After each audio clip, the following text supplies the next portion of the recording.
शिल्पा शहर की पढ़ी लिखी और होशियार लड़की है, जिसकी शादी उसके पापा के सालों पुराने वादे की वजह से गांव के विकास से हो जाती है। शिल्पा की सास पुराने ख्यालों की होती है। अरे शहर की हो, इसका मतलब ये नहीं कि जो मन आए करोगी। घर के कुछ नियम है जो तुम्हें भी मानने पड़ेंगे। हाँ। मम्मी, मुझे रीति रिवाज से कोई दिक्कत नहीं है, पर ऐसे नियम जिनका कोई मतलब ना बने, वो तो गलत है। हाय, देखो तो। अरे घर आए एक दिन पूरा नहीं हुआ और सास से जुबान लड़ाना भी शुरू। नहीं हो, बहू हो, अपनी हद में रहना सीख लो। हाँ। इतने में विकास भी वहां आ जाता है। माँ, मुझे लगता है शिल्पा को घर रहने की जगह दुकान चलना चाहिए। इसकी नई चीजों की समझ और सोच हमारे बिजनेस के लिए बहुत अच्छी रहेगी। बेटे की बात सुनकर माँ को बहुत गुस्सा आ जाता है।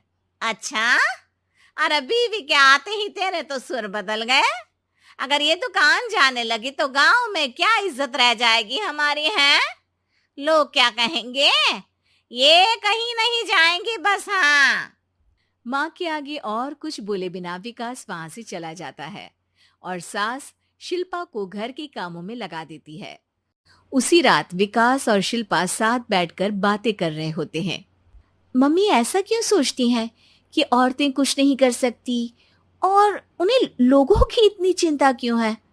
पापा की डेथ के बाद माँ ने दुकान संभालने की कोशिश की थी, पर लोगों ने उल्टी सीधी बातें सुनाकर उनका आत्मविश्वास इतना गिरा दिया कि वो कुछ कर ही नहीं पाई और सोचने लगी कि शायद औरतें ये सब कर ही नहीं सकती। इसलिए उनसे भी नहीं हुआ। लोगों की यही तो दिक्कत है, उन्हें अपने से ज्यादा दूसरे की जिंदगी में स्वाद आता है। वैसे लोग जिनसे डरते हैं ना, उन्हें ही तोड़ने की कोशिश करते हैं। आप फिक्र मत करो, मम्मी की सोच बदलने का तरीका है मेरे पास। और अगले ही दिन से शिल्पा अपनी सास की सोच बदलने और लोग क्या कहेंगे के डर को खत्म करने की जद्दोजहद में जुट जाती है। मम्मी, आपको पता है, गीता बबीता, अरे जिनके ऊपर दंगल फिल्म भी बनी है, मैं फिल्म बिल में नहीं देखती। हाँ। वो हरियाणा की लड़कियां हैं। दोनों रेसलर हैं। उन्होंने जब ये शुरू किया था ना, तो लोगों ने बहुत बातें बनाई, बुरा भला बोला, मजाक भी बनाया, लेकिन उन्होंने ना किसी की सुनी, ना अपने ऊपर से विश्वास खोया और ना ही हार मानी। और देखो आज किस मुकाम पर है। अरे तो ये सब मुझे क्यों सुना रही है? हाँ। नहीं नहीं, बस ऐसे ही, हमें अपने आसपास की खबरें तो रखनी चाहिए ना। ऐसा कहकर शिल्पा अपनी सास को सोच में डालकर वहां से चली जाती है। अब शिल्पा हर दिन दुनिया के अगेंस्ट अपनी हिम्मत से सक्सेसफुल बनने वाली लड़कियों की कहानी अपनी सास को सुनाने लगती है। इसी तरह कुछ समय बीत जाता है। और माँ, आजकल बहुत चुप चुप रहती हो, सब ठीक तो है ना? बस कुछ सोचती रहती हैं, इसीलिए ज्यादा बोल नहीं पाती। ऐसा क्यों हुआ माँ? कोई दिक्कत है क्या? अरे तेरी पत्नी ही दिक्कत है। है? मैंने क्या किया? अरे रोज मुझे कुछ समझाने के मकसद से एक नई कहानी सुनाती है, पर खुद नहीं जानती कि मुझे सब पहले से पता है। हाँ। तो फिर दिक्कत क्या है माँ? लोग क्या कहेंगे? अरे उनका तो काम ही है कुछ ना कुछ कहना।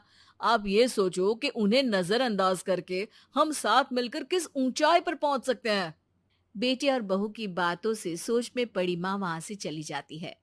अगली सुबह सबसे पहले तैयार सास आवाज लगाकर बेटी और बहू को बुलाने लगती है। अरे कहाँ सोते पड़े हो दोनों? किसी को घर में कोई काम नहीं है का? हाँ। सास की आवाज सुन शिल्पा भागती हुई कमरे से बाहर निकल आती है, जिसके पीछे विकास भी बाहर आ जाता है। मम्मी, आप इतनी सुबह तैयार होकर कहाँ जा रही हैं? अरे किसी नई शुरुआत से पहले भगवान का आशीर्वाद बनता है या नहीं? मैं सीधा दुकान जाऊंगी, तुम काम निपटा कर आ जाना है। सास की बात सुन शिल्पा और विकास खुशी से फूले नहीं समाते। ये हुई ना मेरी माँ वाली बात। पूरा परिवार मिलकर दुकान पर काम करने लगता है, जिसमें विकास और उसकी माँ दुकान संभालते हैं, तो शिल्पा काम को ऑनलाइन डाल शहर और इंटरनेट का काम संभालने लगती है, जिसे देख गांव में लोगों के बीच गॉसिप शुरू होते देर नहीं लगती। और क्या विकास भाई, अकेले काम संभल नहीं रहा था तो नौकर रख लेते। औरतों को यहाँ लाने की क्या जरूरत थी? इन्हें घर में जो काम बोलो वो तो सही से करती नहीं, यहाँ आकर तो तुम्हें डुबा ही देंगी। अरे भाई साहब, अगर आपके घर की औरतें सही से काम नहीं करती ना, तो हमें उससे कोई लेना देना नहीं। यहाँ आपकी पंचायत के लिए किसी के पास समय नहीं है। हाँ, करारा जवाब सुन बातें सुनाने आए लोग मुंह लटकाए उल्टे पैर वापस चले जाते हैं। वाह मम्मी, ये तो अब दोबारा कभी भूल कर भी यहाँ नहीं आएंगे। I am so proud of you. अरे बहुत हुआ, हाँ काम पर लगो चलो। तीनों आपस में काम बांटकर अपने अपने काम पर लग जाते हैं। इसी तरह दिन दिनों के साथ महीने बीतते हैं, जिसमें शिल्पा की पढ़ाई, विकास की मार्केट स्किल और सास की फाइनेंशियल मैनेजमेंट से उनकी दुकान बहुत अच्छा बड़ा बिजनेस बन जाता है, जो गांव के साथ साथ शहर में भी अच्छा खासा मशहूर हो जाता है। अरे सच ही कहते थे तुम दोनों, लोगों का तो काम ही होता है कहना। अब हमें सुनना है या नजरअंदाज करना है वो तो हमारे ऊपर है। हाँ, आपकी शुरुआत में गालियां और आसमान छूने पर तालियां, ऐसे लोगों का तो काम ही है पलटना। इनकी बातों से हमें कभी अपनी राह बदलनी नहीं चाहिए, बल्कि अगर बातें बन रही है तो समझ जाओ कि रास्ता सही है।